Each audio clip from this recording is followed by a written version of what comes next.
Hi everyone, welcome to Sedaye Daneshjoo. My name is Dodmer Yagoubi. Hi, my name is Dori Barkhordarzadeh.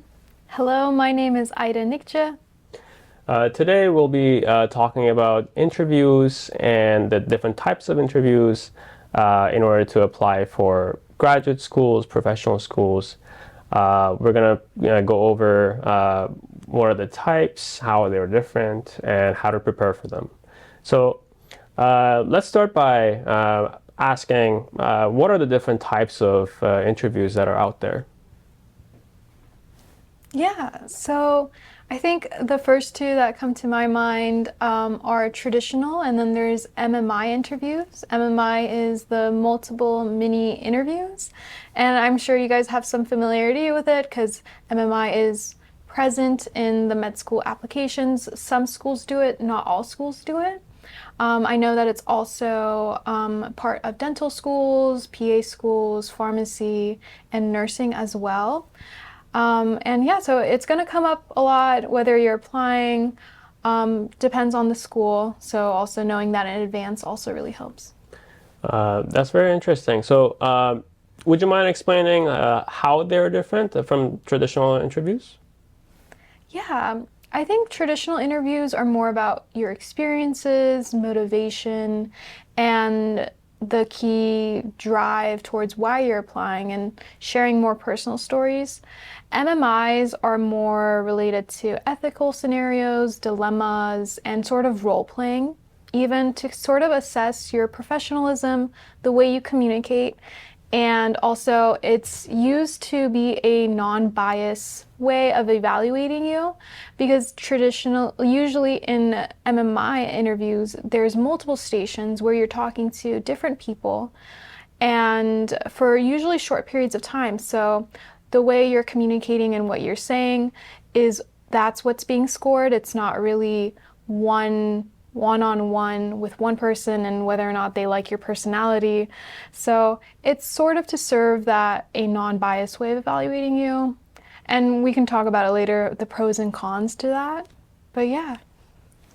Yeah, and I would also add that although like MMIs are like shorter mini interviews, many of them you could still add your personal story to it, and you should to stand out. So they will be asking ethical questions, but bring it in a case where you were in an ethical question and explain to them your story and your case. So it has a lot of similarities as well. It's just way faster and many, many rounds of like quick questions. Yeah. That's very interesting. It sounds very anxiety provoking personally to me, and it was anxiety provoking when I was going through the MMIs personally. What are the pros and cons, as you mentioned, of like having this sort of interview compared to a traditional interview where you are maybe interviewing with one or two people max? Yeah, I guess one of the pros is, there's a less chance of that bias being there, whether or not this one person like you or not, and what impact that has on your entire decision on whether or not you'll get into the school. I think that's sort of nice. But I mean, the con is you won't really get that personal experience with the faculty member of the school that you're talking to. So, and sometimes like in those traditional interviews experiences, you can have, once you enter that school, you can remember the faculty and be like, hey, like I want to do research with you, or hey, I want to, do work with you. And you sort of get a head start on those connections, I think, with traditional interviews because it's more personal. But with MMIs, it's also nice in a sort of way, I guess, depends who you're asking, but because it's fast paced, you know what you have to answer and you know that this is sort of, you have an idea of what to say. There's no awkward pauses. And if there is, that's okay. That's, it's totally natural. But there is sort of a framework to kind of go with it. You're a bit more chilled because you've already shared all your stories, or most of them, in your primary application and your secondary application. So you're just really, they're really looking at how you communicate. I just want to echo that in my experience, comparing my traditional interviews and MMIs, one thing that I noticed was that it was very hard to connect on an emotional level, on a personal level, with the interviewer. And uh, yes, it is a more standardized way of interviewing applicants for sure, but it does limit people in terms of how much interaction you can have with one person, how much you can talk about what you want to talk about. Like, for example, if you're trying to talk about your passion within that interview's framework, it becomes very hard when you have one single prompt that you have to talk about that prompt, and also at the same time insert your own story in there, insert your passion in there, so that they can know who you really are. That was something that I had a lot of trouble when I was doing my MMIs. Do you have any advice or any sort of tips on like how to approach this sort of interview? Yeah, I have a lot. I think one of the biggest things is it in person or will it be online? If it's on Zoom, make sure you have a really high quality camera. I personally bought an extra camera. I bought a ring light. It makes a difference. It really does. You want to try to make eye contact with the person, so don't stare directly into the camera. Look above the camera so your eyes don't look closed. Also for online, you want to have a nice background. For me, I actually decorated it with some of my Persian household belongings. So I put like an apple. I put like, it was near the New Year, Persian New Year. So I had my half-scene table like kind of behind me. I had like a piano behind me so they could like kind of tell, oh, she plays piano, she's Persian. That kind of gave them an idea. So make a nice background, look presentable, look nice, wear something nice. Definitely, you can also like spray some cologne or some perfume on yourself, because even though they can't smell you, you feel better. And that confidence that your own smell and your own like happiness gives you actually like portrays a lot when you speak to them. Yeah. That's very interesting. I never would have thought of putting like actually decorating the background. Yeah. I always thought like you should keep it as simple as possible so that it's focused on you. But no, that's a very great point. Yeah. It shows it brings character to your interview. Yeah. Yeah, I love that. You know what? I should start doing that because I'm currently in the middle of the application process and my background's like pretty simple. So maybe making it more personal could make a difference, definitely, for sure. And also, yeah, that good lighting is really important. And I like to put books under my laptop to kind of keep it eye level. So just having that, keeping my laptop from making that loud fan noise is really important also. But yeah, I think I also struggled with timing with MMIs, depending on the school. So some schools will give you 2 minutes or a minute to think about the question on your own. You can take notes if you want, but a minute or two goes by really fast. And one thing I noticed was I had a really difficult time writing notes, like, because I tend to write out long sentences. So what I started doing was just write one word bullet points of what I want to address first, and sort of having like, I guess, a framework to follow really helped me to sort of stay on time and answer questions. There's this one acronym that's used. It's called the STAR method. So it's STAR but with an extra R at the end, and it's the S is for situation and the T is for task. And A is for action, and then the 2 R's are for result and reflection. So sort of it helps answering different type of questions, because the questions can really range. They can really ask you like so many different style of questions in terms of ethics, and there isn't one right answer. So I think using that method helps, like talking about what's going on in a situation, knowing what type of problem is this issue, does this issue have, and calling it out. Is it about patient autonomy, or is it about professionalism, or, you know, any sort of ethical dilemmas? It's important to sort of say that out loud to the interviewer to let them know, I understand why this is a problem and why this is an issue. And then going into the task of what needs to be done, while also considering everyone's perspective is really important. Like, consider everyone's perspective, your own, whether if it's a patient setting, consider the patient, patient's family, the physicians, the healthcare team, even the hospital, and just considering their perspectives and then coming up with a plan, an action plan. And a lot of times the questions are difficult. There's really no right answer, but what I've heard is that they really just want you to be able to justify your answer and give a response of, well, I considered this and this seems like the best solution for me to do.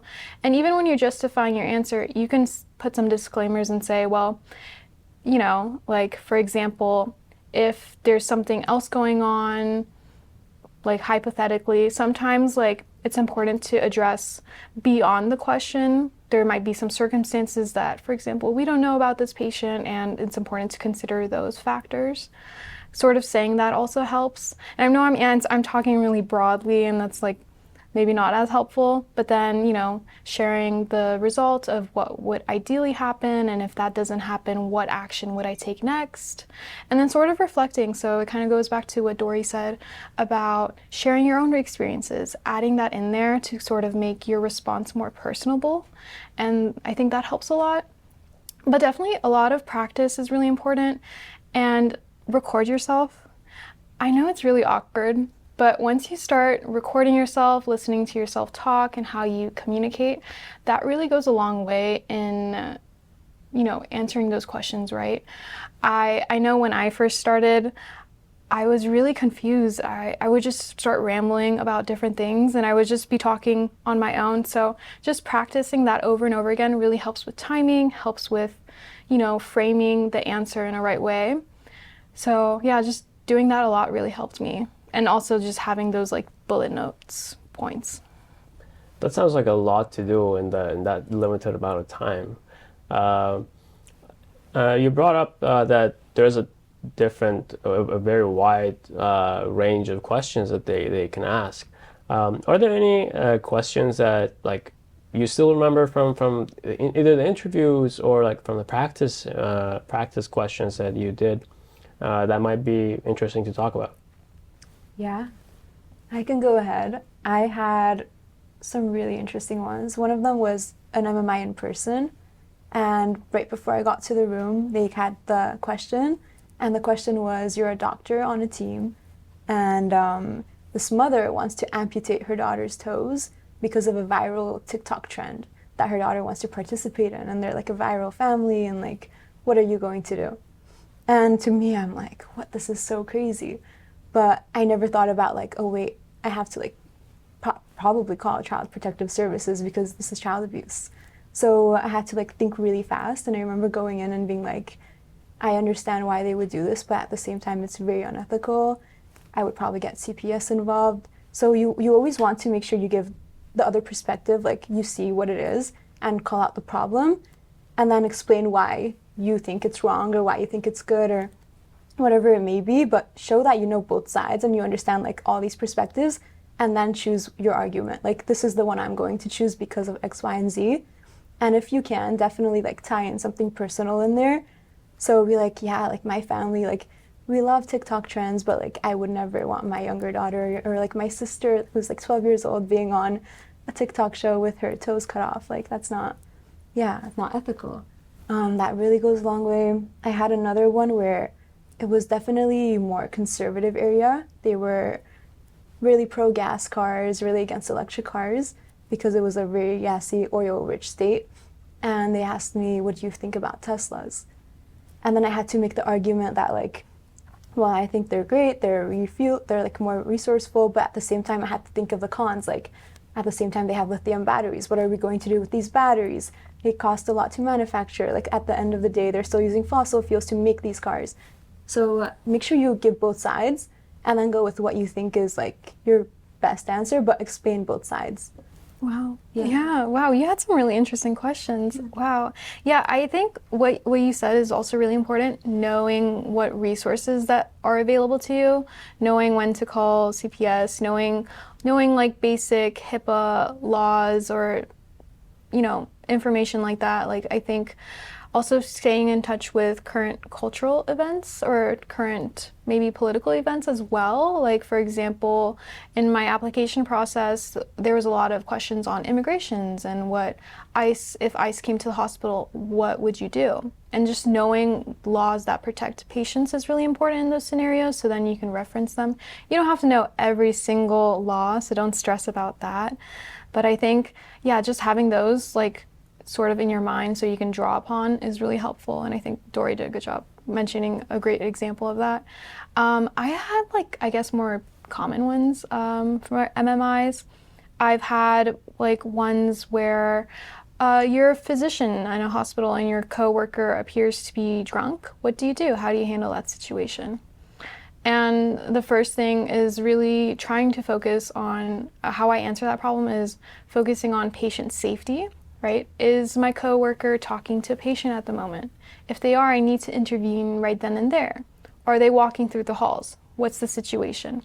And making sure I'm stating that, prioritize patient safety. And then also, sometimes, even though the question like will say, oh, your coworker is drunk or really appears to be drunk, it's important to also say, I could be wrong and I could be having some, bias, or I could be misinformed based off what I'm saying, and they could not be drunk. They could be, maybe they're going through something, or they're really stressed out, lack of sleep. So just also taking that perspective in consideration. It's like all about taking perspectives as much as you can. And then sort of, gathering clues. If I'm approaching them and I can smell the alcohol, then I can confirm that they're drunk, asking them questions, and then trying to direct the situation directly with like the coworker, for example, talking to them, hey, did you have a lot to drink last night?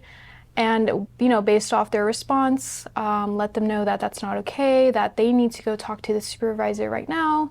If they're not willing to do so on their own, then I have no other choice but to do that and then again, taking perspectives, because they're putting their own life at risk by showing up drunk. They could harm themselves by like either misusing medical tools or anything like that.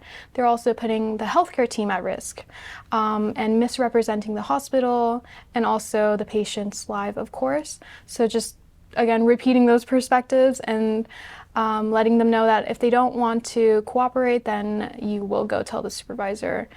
And yeah, sort of like, that's like one that I had that I didn't think of. I think I did have some environmental questions, but they're not coming to me at the moment. But yeah, those are also common. Yeah.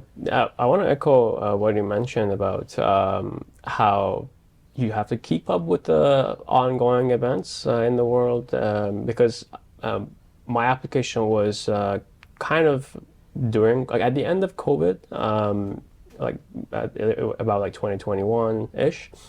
And at that time, there was a lot of questions on COVID, like how it has changed you personally, and like it was a lot of questions about like masking, vaccines at that point.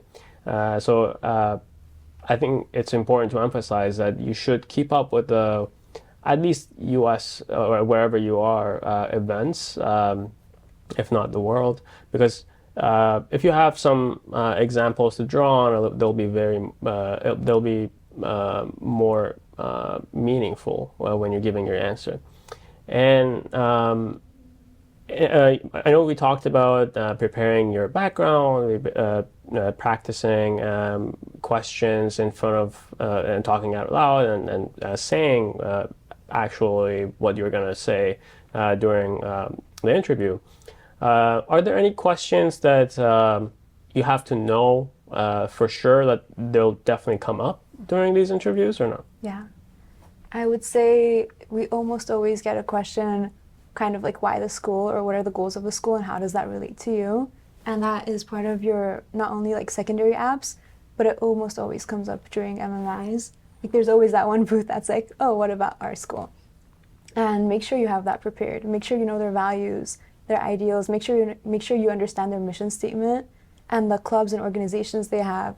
Even for UCLA, I actually already had reached out to like the global health program. I was Dr. Tracy Wells. I'm like, Dr. Tracy, like Wells, could I actually like participate in this if I do get accepted here? Can I will the school allow me to like have this opportunity, or is that really not what this program is? So have that background knowledge if you're really interested, and you can mention that during the interviews. I spoke to Dr. Tracy Wells, I understand this program, I'm really passionate about it. And that not only makes you stand out, but it puts you one step above everyone else who says, I like this program, but they actually haven't already put in the initiative and the passion to go and understand what it is and talk to the professors running it, which I think is like great to do. No, that's a great point. I think it's also important to know what Dory said, that a lot of MMI questions, they will have a few stations asking specifically about the school, and it's not always ethical or dilemmas or anything like that. So just be prepared for that. Some schools are different. Some schools do one-on-one and then MMI. Some schools just do MMI. Some schools don't even do MMI. So it's important to keep that in mind. Learning about the school and what they value is definitely so important. And I think with that, even like some schools, that their MMI questions, their ethical scenarios were based on the region itself. I know for, I don't want to maybe name specifics, but for certain schools, knowing the region and what problems exist in that region is important.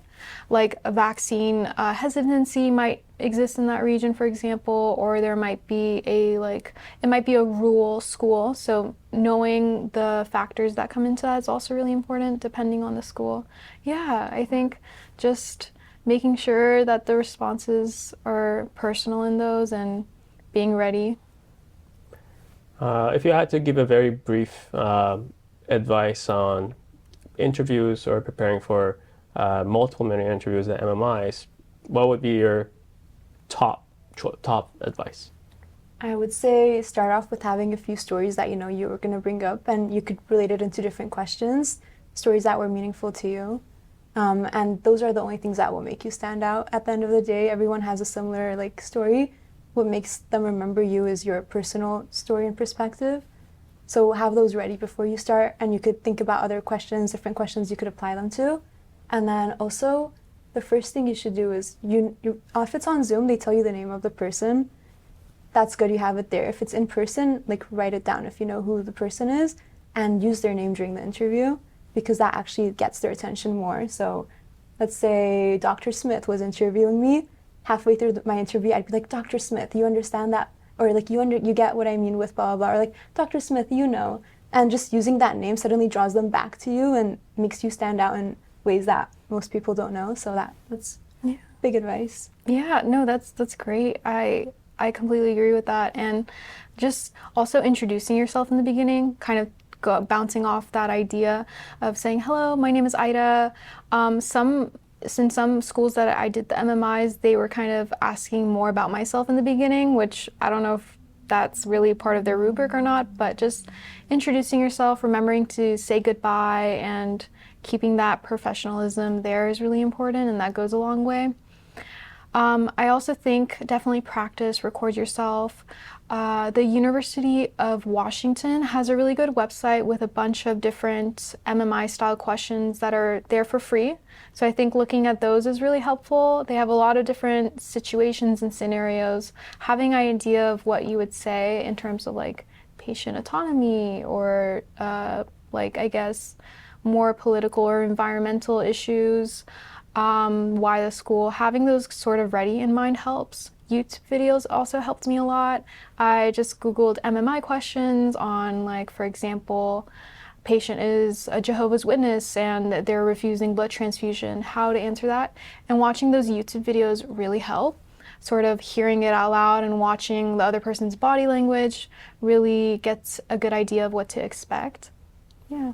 And for me personally, the top advice I would have, you are going to do all these preparations, you're going to prepare well, you're going to do all these in advance, but at the end of the day, just focus on being yourself, stay true to your passion, and that will come out on its own during the interviews. It's going to be very anxiety provoking, you're going to be very nervous, but it's going to be over. It's going to be over, and you're going to be fine. And just trust your preparation, trust yourself, trust your passion, and you're going to succeed after.